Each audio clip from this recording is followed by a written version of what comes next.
नमस्कार दोस्तों, आज की इस वीडियो में हम बात करने वाले हैं तंदूर कांड के बारे में। तो दोस्तों, ये घटना 1995 के आसपास की है। इस घटना के बाद उस एरिया में जितने भी होटल या रेस्टोरेंट थे, कोई भी इंसान अगर उन होटलों में जाता था तो सबसे पहले यही पूछता था कि इस होटल में तंदूर है कि नहीं, या यहाँ पे तंदूरी रोटी मिलती है कि नहीं। अगर होटल का मैनेजर ये बोल देता था कि यहाँ पे तंदूरी रोटी मिलती है, तो कोई भी इंसान उन होटलों में खाना खाना पसंद नहीं करता था और ज्यादातर लोग इन होटलों में जाने से बचते थे।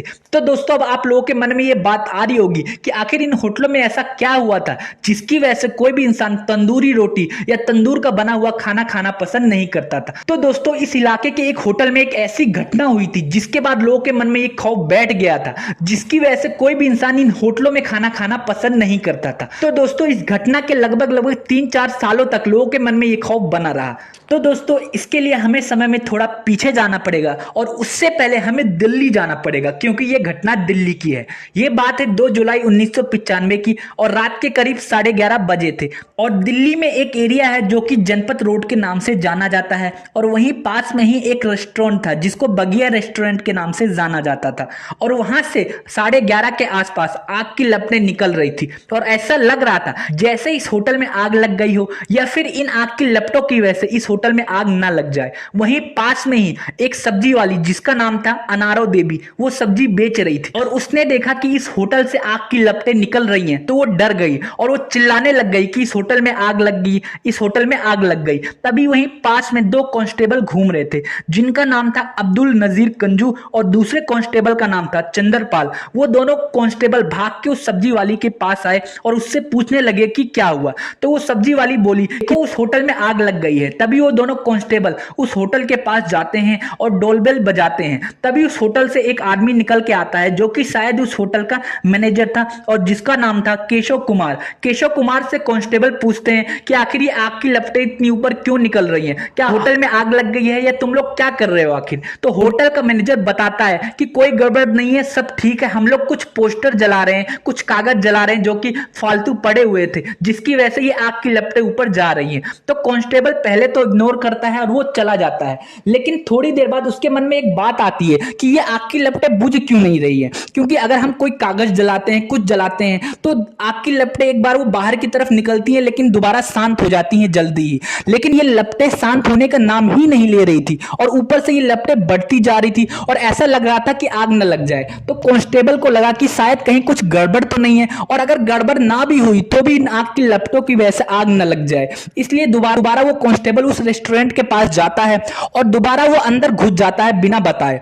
और कांस्टेबल देखता है कि वहां पे 2 इंसान खड़े हैं। उनमें से जो केशव कुमार होता है, जो होटल का मैनेजर होता है, वो दोबारा पास आता है और उस कांस्टेबल को रोकने की कोशिश करता है। लेकिन इस बार कांस्टेबल नहीं मानता और बोलता है, आखिर तुम लोग यहाँ पे क्या कर रहे हो, क्या जला रहे हो, और ये अजीब सी स्मेल कैसे आ रही है, ऐसे लग रहा है कोई मीट जल रहा हो। लेकिन केशव कुमार बार बार उस कांस्टेबल को रोकने की कोशिश करता है और पीछे की तरफ धक्का देता है। इस पे कांस्टेबल को बहुत ज्यादा गुस्सा आ जाता है और वो केशव कुमार को साइड हटाता है और उस तंदूर के पास जाके देखता है। तभी उसकी नजरें एक चीज पे पड़ती है जो कि तंदूर के अंदर से बाहर निकल रही थी। जब वो ध्यान से देखता है तो पता चलता है वो कुछ हाथ जैसा दिख रहा था, जिसके बाद वो कांस्टेबल बहुत ज्यादा डर जाता है और चिल्लाने लग जाता है और बाहर की तरफ भाग जाता है।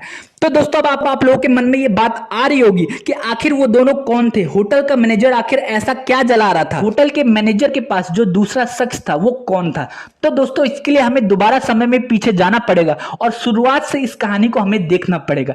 उसके लिए पहले मैं चाहूंगा आप मेरे चैनल को सब्सक्राइब कर दो ताकि मैं थोड़ा मोटिवेट हो सकूं आप लोगों के लिए और भी अच्छी और ऐसी बेहतरीन कहानियां लाने के लिए। तो दोस्तों, अब हम इस स्टोरी में आगे बढ़ते हैं। तो दोस्तों, इस कहानी में टोटल 4 कैरेक्टर हैं। पहले कैरेक्टर का नाम है सुशील शर्मा, दूसरे कैरेक्टर का नाम है नैना सहानी, तीसरे कैरेक्टर का नाम है मदरूम करीम और चौथे कैरेक्टर का नाम है हमारा अपना होटल का मैनेजर केशव कुमार। तो दोस्तों, ये कहानी शुरू होती है सुशील शर्मा से, जो कि दिल्ली यूथ कांग्रेस का लीडर हुआ करता था। और सुशील शर्मा अपने पार्टी के काम से अपने कार्यकर्ताओं से मिला करता था और इन्हीं की ही पार्टी में नैना सहानी और मदरूम करीम भी काम करते थे। नैना सहानी और मदरूम करीम दोनों आपस में एक दूसरे को पहले से जानते थे, दोनों एक साथ एक ही कॉलेज में पढ़ते थे।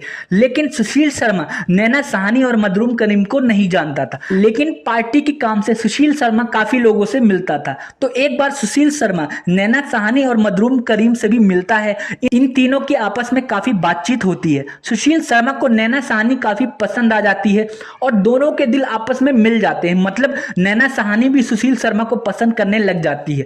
उसके बाद सुशील शर्मा और नैना साहनी एक दूसरे से मंदिर में शादी कर लेते हैं। शायद हो सकता था सुशील शर्मा अपनी शादी को लोगों के सामने ना रखना चाहता हो, या फिर कोई और भी रीजन हो सकता है जिसकी वजह से ये दोनों मंदिर में शादी कर लेते हैं और फिर इसके बाद वो दिल्ली के ही एक घर में रहने लग जाते हैं। काफी टाइम तक ये दोनों साथ में रहते हैं। तो जो नैना साहनी है वो सुशील शर्मा से बार बार बोलती है कि हमारे रिश्ते को आप पब्लिक करो, लोगों को बताओ, ये जो हमारे रिलेटिव है, रिश्तेदार है, कम से कम उनको तो बता दो। लेकिन सुशील शर्मा बार बार यही बोलता है कि अभी सही टाइम नहीं आया, अभी मैं लोगों को नहीं बता सकता तुम्हारे बारे में। ऐसे कर करके काफी बार वो इन चीजों को टालता था, जिसकी वजह से नैना साहनी और सुशील शर्मा में काफी लड़ाई होती थी। नैना साहनी इस बात को लेकर काफी डिप्रेस रहने लगी, जिसके चक्कर में वो शराब पीने लगी, बीड़ी सिगरेट पीने लगी और भी दूसरे नशे करने लग गई। वो घर में ज्यादातर अकेले रहती थी और सुशील शर्मा नॉर्मली पार्टी के काम से बाहर ही रहता था। जिसके बाद क्या हुआ, नैना साहनी अपने पुराने दोस्त मजरूम करीम से फोन पे अक्सर बात किया करती थी और यही बताती थी कि सुशील शर्मा उसके साथ कितना अत्याचार कर रहा है, वो लोगों के सामने उनके रिश्ते को नहीं ला रहा है। और आपस में उन दोनों की बहुत ज्यादा लड़ाइयां होने लग गई थी। जिसके बाद नैना साहनी अंदर ही अंदर ये प्लान बनाने लग गई थी कि वो सुशील शर्मा को छोड़ देगी और वो अपने दोस्त की मदद से, मतलब मजरूम करीम की मदद से वो ऑस्ट्रेलिया शिफ्ट हो जाएगी। तो दोस्तों सुशील शर्मा को भी धीरे धीरे पता चल गया था कि नैना साहनी मजरूम करीम से अक्सर बातचीत करती है। तो सुशील शर्मा नैना साहनी को बार बार मना करता था कि तुम अपने दोस्त से बात मत किया करो, मुझे अच्छा नहीं लगता। कई बार उसने मना किया लेकिन नैना साहनी नहीं मानी और वो बीच बीच में चुप चुप के मजरूम करीम से बात करती रहती थी। तो दोस्तों 2 जुलाई 1995 की शाम क्या हुआ कि सुशील शर्मा अपने घर पे आया। तभी उसने देखा कि उसकी वाइफ नैना साहनी किसी से फोन पे बात कर रही है और उसके आते ही उसने फोन रख दिया। तो सुशील शर्मा ने नैना साहनी से पूछा कि तुम किससे बात कर रही थी। तो नैना साहनी इस बात पे कुछ नहीं बोली और वहां से चली गई। उसके बाद सुशील शर्मा ने उस टेलीफोन पे रीडायल किया और उसने देखा कि आखिर ये किससे बात करती है। तभी सामने से किसी ने फोन उठाया और वो और कोई नहीं था, मजरूम करीम ही था। जिसके बाद सुशील शर्मा ने जैसे ही मजरूम करीम की आवाज सुनी वो बहुत ही ज्यादा गुस्सा करने लग गया और वो नैना साहनी से पूछने लग गया कि मैंने तुम्हें इतनी बार मना किया लेकिन फिर भी तुम नहीं मानी और तुम क्यों बार बार इससे बात करती हो। उसके बाद नैना साहनी ने जवाब दिया कि तुम्हें क्या फर्क पड़ता है, मैं किसी से बात करूं, मेरी लाइफ है, मैं कुछ भी करूं। उसके बाद सुशील शर्मा बहुत ही ज्यादा गुस्से में आ गया और उसके पास नॉर्मली एक पिस्टल हुआ करती थी जो कि लाइसेंस वाली पिस्टल थी और गुस्से में ही उसने वो पिस्टल निकाली और उससे 3 गोली फायर करी। 2 गोली तो नैना साहनी को जाके लगी और 1 गोली दीवार में जाके लग गई और गोली लगते ही नैना साहनी तुरंत मर गई क्योंकि वो दोनों गोली उसके दिमाग में और उसके गले में जाके लगी थी। जिसके बाद सुशील शर्मा बहुत ही ज्यादा डर जाता है और वो चिल्लाने लग जाता है कि ये मैंने क्या कर दिया, गुस्से में ये मैंने क्या कर दिया, अपनी वाइफ को मार डाला। थोड़ी देर बाद वो शांत हो गया और फिर उसके बाद वो सोचने लग गया कि आखिर ये मैंने क्या कर दिया, अब मैं कैसे पुलिस वालों से बचूंगा, पुलिस वाले मुझे ले जाएंगे। उसके बाद वो थोड़ी देर रुकता है और फिर वो सोचता है कि इस बॉडी को ठिकाने लगाना पड़ेगा। उसके बाद वो क्या करता है, उस बॉडी को एक पॉलीथीन में डालता है और फिर उसके बाद उस बॉडी को उठाता है और उसके पास एक कार थी मारुति 800, वो उस बॉडी को उस कार में डालता है और कनाट प्लेस की तरफ निकल जाता है। वो कई बार अपनी गाड़ी को कनाट प्लेस की एरिया में घुमाता है और सोचता रहता है कि इस बॉडी को कहां ठिकाने लगाए। तभी वो अपनी कार को आईटीओ की तरफ ले जाता है। आईटीओ की तरफ एक ब्रिज है जो कि यमुना पार की तरफ जाने के लिए एक ब्रिज बना हुआ है। वो सोचता है कि उस ब्रिज से उस लाश को वो नीचे गिरा देगा यमुना नदी में ताकि किसी को वो लाश न मिल पाए। वो काफी टाइम तक उस ब्रिज पे आगे पीछे घूमता रहता है। उस टाइम करीब 9:30 बज रहे थे। वो काफी टाइम तक उस ब्रिज पे घूमता रहता है। वो सोचता है कि ट्रैफिक थोड़ा कम हो जाए, लेकिन वो देखता है कि ट्रैफिक कम होने का नाम ही नहीं ले रहा है। और वो ये भी सोचता है कि उसकी गाड़ी पे पोस्टर लगे हुए हैं, बैनर लगे हुए हैं, कहीं कोई देख ना ले लाश को फेंकते हुए और वो तुरंत फंस जाएगा। उसके बाद वो अपनी कार को उस आईटीओ पुल से लेके अपने होटल की तरफ चला जाता है। तो दोस्तों इससे पहले शुरुआत में मैं जिस होटल के बारे में आपको बता रहा था, बगिया रेस्टोरेंट के बारे में, वो इसी बंदे का था जिसका नाम सुशील शर्मा है। तो दोस्तों वो उस लाश को लेके, उस गाड़ी को लेके अपने रेस्टोरेंट की तरफ चला जाता है। उसके बाद वो होटल में पहुंचने के बाद जो होटल का मैनेजर होता है केशव कुमार, उससे बोलता है कि होटल में अब किसी को अंदर मत आने देना, जितने भी कस्टमर है उनको बाहर निकालो। तभी केशव कुमार बोलता है कि अभी तो यार लोग खाना खा रहे हैं, अभी ज्यादा टाइम भी नहीं हुआ, ऐसे कैसे लोगों को निकाल सकते हैं।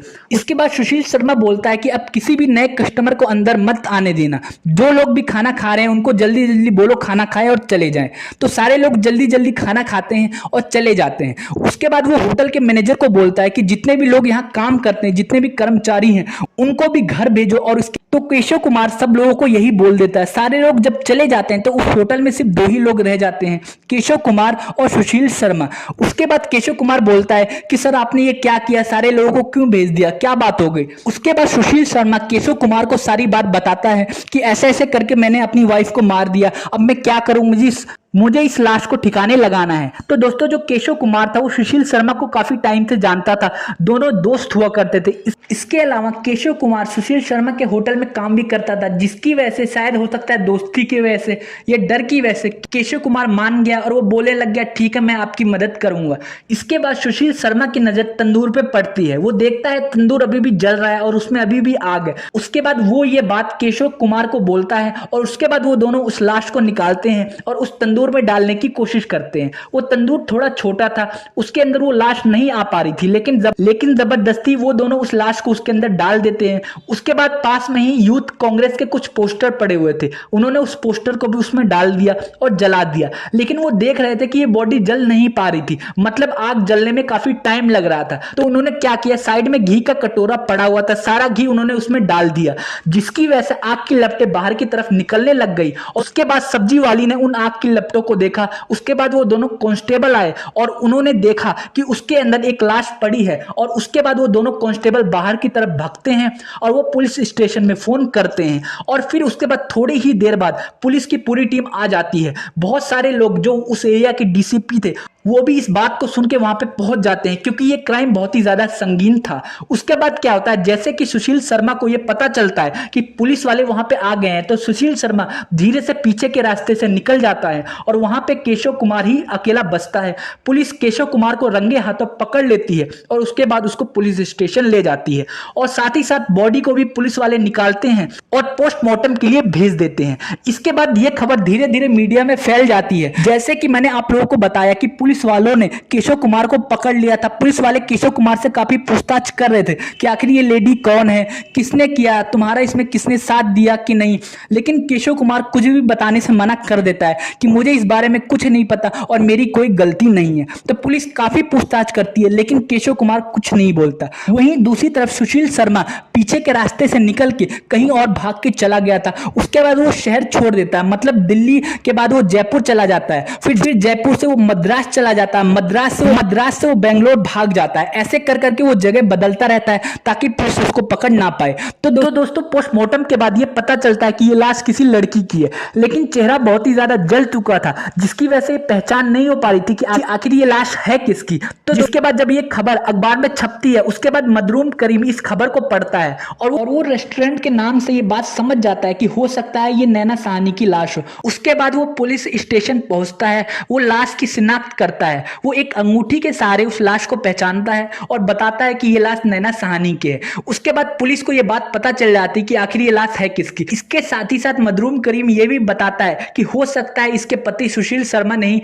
इसका मर्डर किया हो। उसके बाद पुलिस वाले सुशील शर्मा के घर जाते हैं, वहां देखते हैं कि सुशील शर्मा अपने घर पे नहीं होता और वहां पे बुलेट के जो सेल होते हैं वो भी पड़े होते हैं, खून के छींटे इधर उधर पड़े होते हैं। जिसके बाद पुलिस वालों को पूरी तरह से यकीन हो जाता है कि शायद इस क्राइम में सुशील शर्मा इन्वॉल्व है। उसके बाद पुलिस वाले सुशील शर्मा को चारों तरफ ढूंढने लग जाते हैं और दूसरी तरफ सुशील शर्मा बेंगलोर में एक कोर्ट में जाता है और वहां पे अग्रिम जमानत के लिए अदालत में पेश हो जाता है और बोलता है कि मुझे झूठे केस में फंसाया जा सकता है, इसलिए मुझे पहले ही अग्रिम जमानत दे दूं ताकि मैं बाहर रह के केस को लड़ सकूं। इसके बाद दिल्ली पुलिस को यह बात पता चल जाती है कि सुशील शर्मा ने बेंगलोर के कोर्ट में जमानत के लिए अपील दी है।